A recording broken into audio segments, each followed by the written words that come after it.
Top 10 Classic Hollywood Characters Who Were the Real Villain of the Story. Villain or misunderstood hero. Some of the most legendary characters in classic Hollywood may not be as innocent as we once thought. While the spotlight often shines on the obvious antagonists, what if the true villains were hiding in plain sight? From charming anti-heroes to beloved figures with questionable motives, we're about to uncover the classic movie characters who weren't as noble as they seemed. Stick around as we reveal the hidden antagonists of Hollywood's golden age. Jack Albertson. Jack Albertson was an acclaimed American actor, best known for his role as the seemingly lovable Grandpa Joe in Willy Wonka and the Chocolate Factory, 1971. While audiences fondly remember his cheerful demeanor and heartfelt moments, a closer look at his character's actions suggests that he may be the film's true antagonist.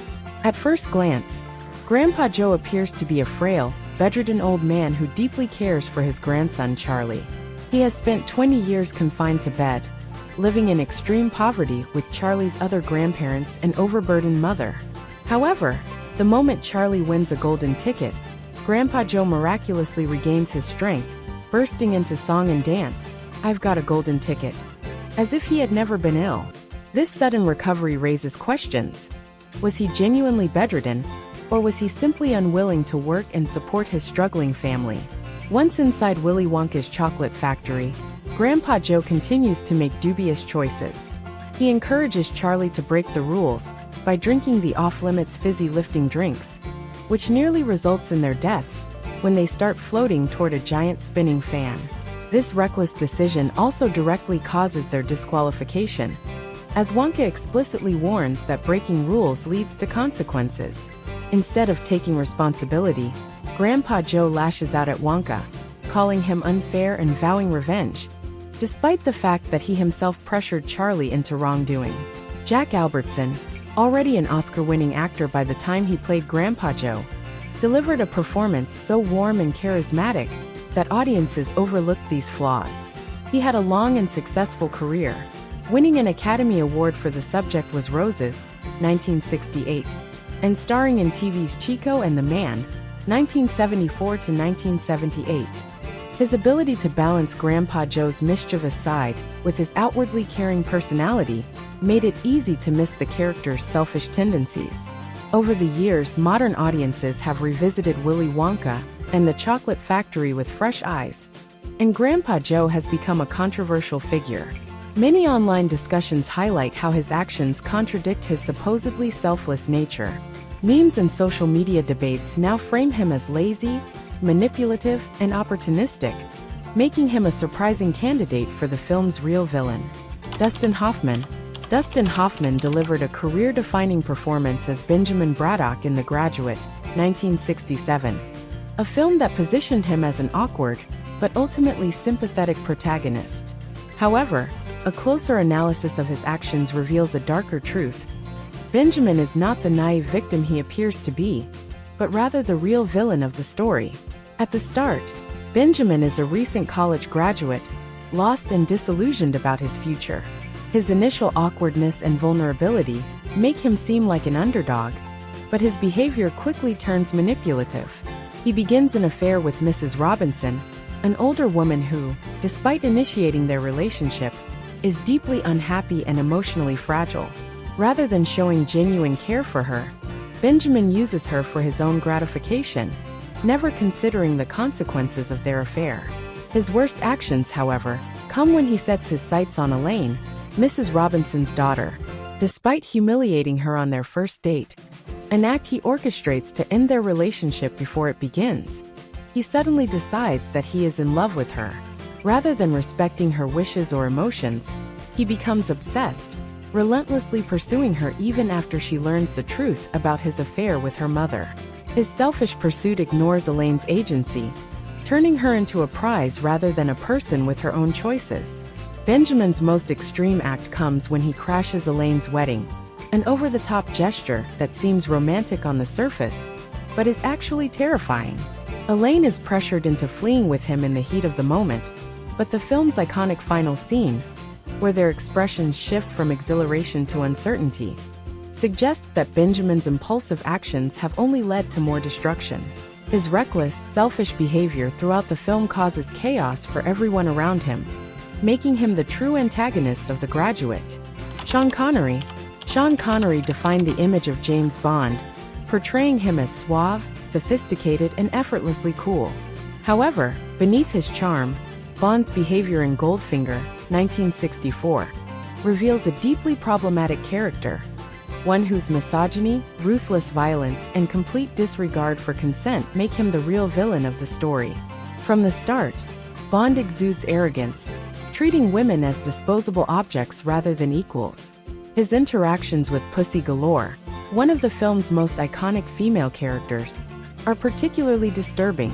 She is initially resistant to his advances, making it clear that she has no interest in him. Rather than respecting her autonomy, Bond forces himself on her, pinning her down in a barn until she gives in. The film frames this as romantic, but in reality, it's an unsettling and coercive moment that reflects Bond's belief that women exist for his pleasure. Bond's moral compass is equally questionable when it comes to the deaths of women in the film.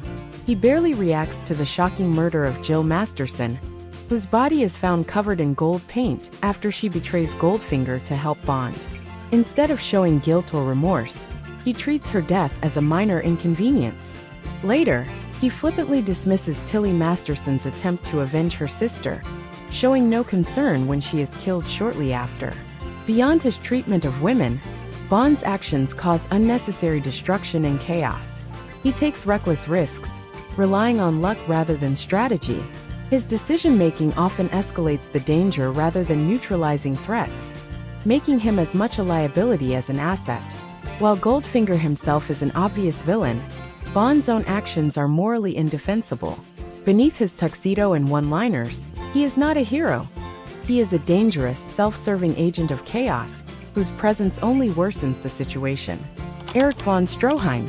Erich von Stroheim, a legendary filmmaker and actor, delivered one of his most haunting performances as Max von Mayerling in Sunset Boulevard, 1950. While Norma Desmond is often seen as the film's tragic antagonist, Max is the true architect of her delusions. Instead of helping her face reality, he actively keeps her trapped in a fantasy, ensuring that she remains emotionally and psychologically dependent on an illusion. From the moment we meet Max, he is unwaveringly devoted to Norma, serving as her butler, protector, and enabler. His calm demeanor contrasts with her dramatic outbursts, making him appear like a stabilizing force in her life. However, his actions tell a different story. He is the one who writes her fake fan letters, creating the illusion that the world still adores her. He shields her from the truth that her stardom has long since faded, refusing to let her accept that Hollywood has moved on without her. Instead of encouraging her to adapt or seek professional help, he fuels her delusions until they consume her entirely. Max's motivations add another layer to his villainy. He was once a successful director, and he not only discovered Norma, but also married her. Now, he has willingly reduced himself to servitude, living in the shadows of the star he created. His actions suggest that he is less interested in Norma's well-being than he is in maintaining his own connection to her fame, even at the cost of her sanity. Joan Crawford. Joan Crawford's portrayal of Mildred Pierce in the 1945 classic Mildred Pierce is one of the defining performances of her career. She embodies a woman who sacrifices everything for her daughter, only to be betrayed in the most devastating way. However, a closer examination of the story reveals that Mildred herself, despite her hardships, is the true villain, not because she is cruel, but because her misguided love and indulgence create a monster. Mildred is introduced as a woman willing to do whatever it takes to provide for her family. After her husband leaves, she builds a successful business from nothing, proving her intelligence and resilience. However, she directs all of her success toward one purpose: spoiling her daughter Veda. Mildred is blind to the fact that Veda does not love her, but rather loves the wealth and status that her mother's hard work provides. Every time Veda behaves cruelly, Mildred excuses it, refusing to hold her accountable. The ultimate tragedy comes when Veda murders Mildred's second husband, Monty Barragan. Instead of immediately confronting the truth, Mildred's first instinct is to cover for her daughter. Even in the face of overwhelming evidence, she is willing to sacrifice herself to protect Veda, proving that she has learned nothing from years of manipulation. It is only when Veda is arrested that Mildred finally breaks free from the toxic cycle she created.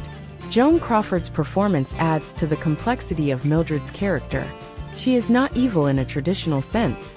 Her villainy comes from an obsessive devotion that blinds her to reality.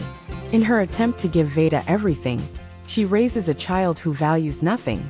In the end, Mildred is both a victim and the architect of her own downfall, making her one of the most tragic and layered villains in classic Hollywood. Bette Davis. Bette Davis delivered one of the most chilling performances of her career as Baby Jane Hudson in Whatever Happened to Baby Jane? 1962. A film that explores the horrors of sibling rivalry, faded fame, and psychological torment. For most of the movie, Jane appears to be the film's villain, a washed-up former child star who torments her paraplegic sister Blanche. However, in a shocking final revelation, it becomes clear that Blanche, played by Joan Crawford, has been the true villain all along. For decades, audiences believe that Blanche's disability is the result of Jane's drunken recklessness, a tragic accident that has forced Jane into the role of caretaker, while Blanche remains the more refined, victimized sister.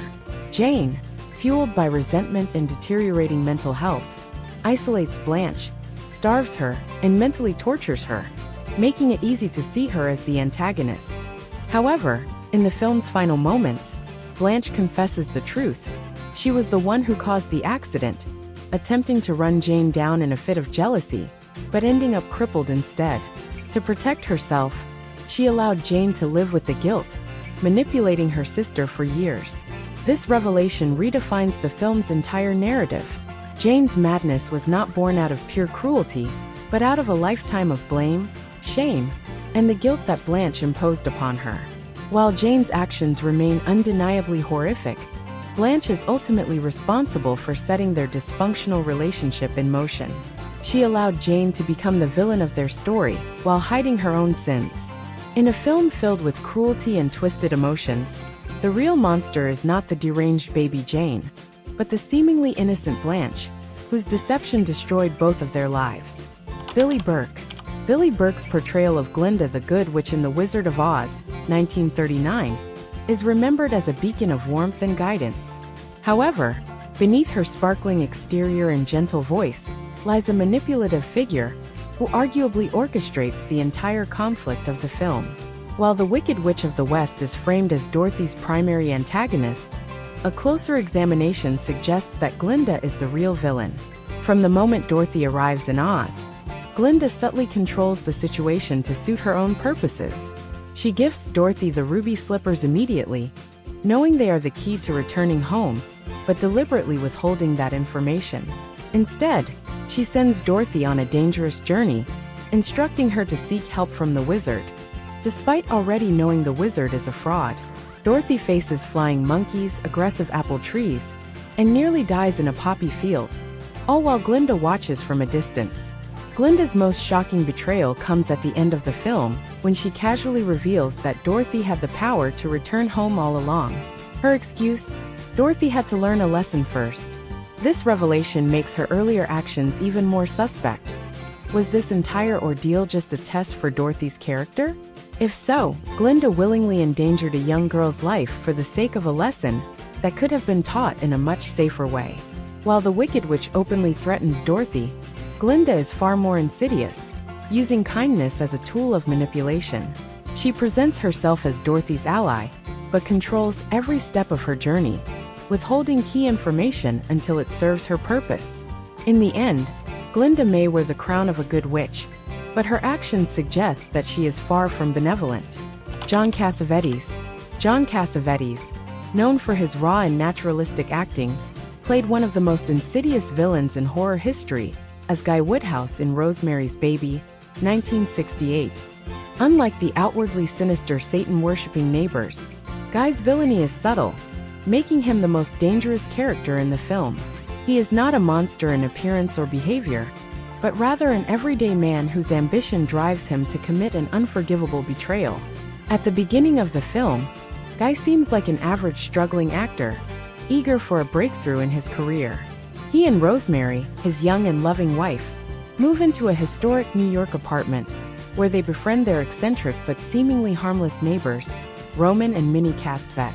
Soon after, Guy's career takes a sudden and unexplained turn for the better, just as Rosemary begins experiencing terrifying and unexplainable events.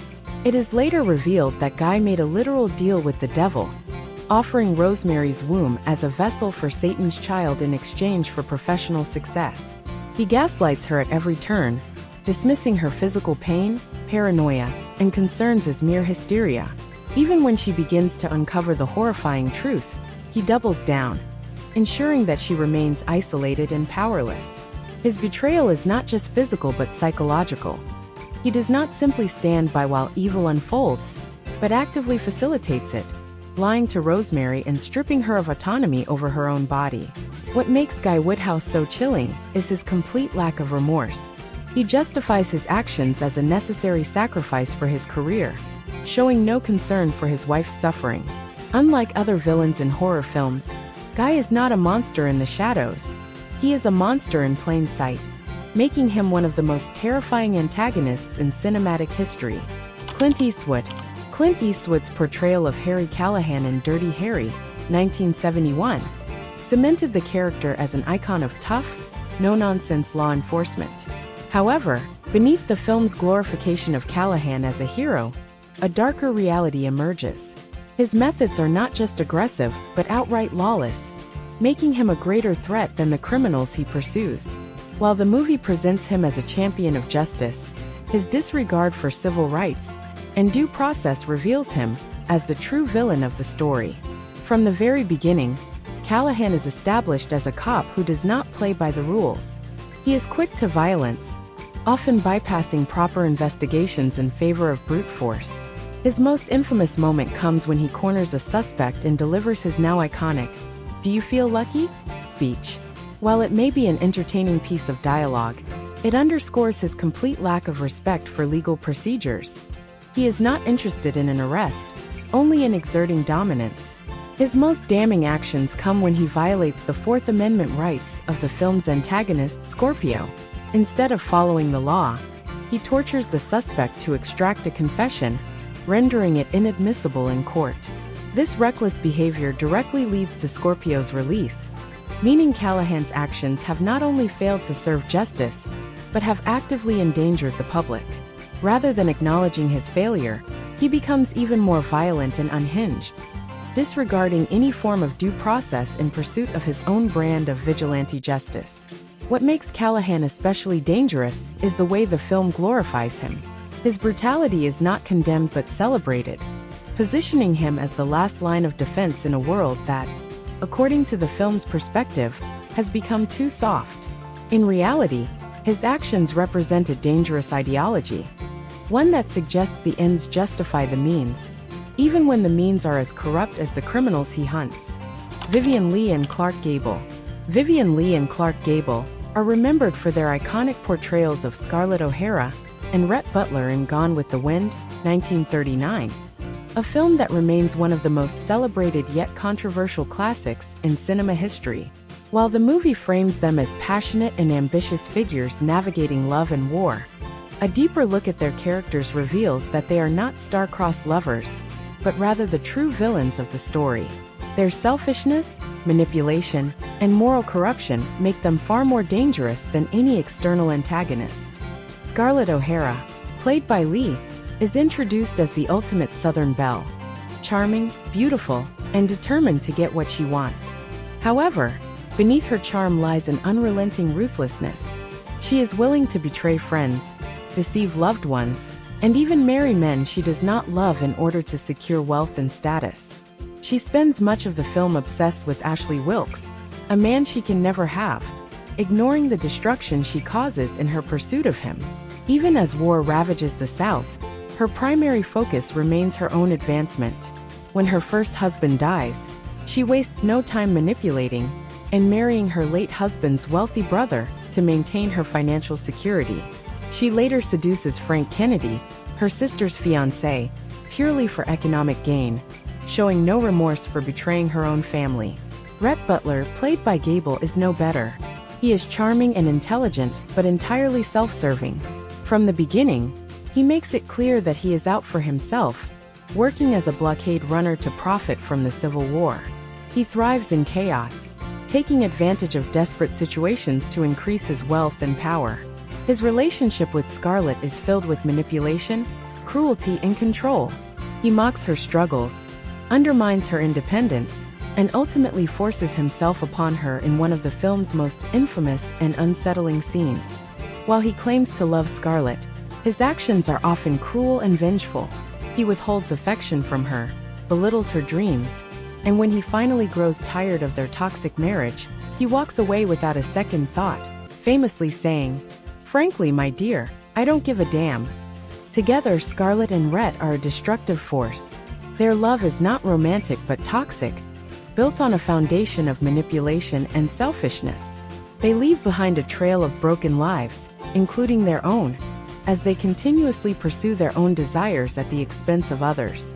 Classic Hollywood is filled with characters we once saw as heroes, only to realize they might have been the real villains all along. From selfish manipulators to reckless anti-heroes, these iconic figures remind us that good and evil aren't always so clear-cut. But what do you think? Did we miss any classic movie characters who deserve to be called the true villain of their story? Let us know your thoughts in the comments below. If you enjoyed this deep dive into Hollywood's hidden antagonists, don't forget to give this video a like. It really helps us out. And if you love classic cinema and behind-the-scenes Hollywood stories, make sure to subscribe to All About Hollywood for more content just like this. Hit the notification bell so you never miss an update. Thanks for watching, and we'll see you in the next video.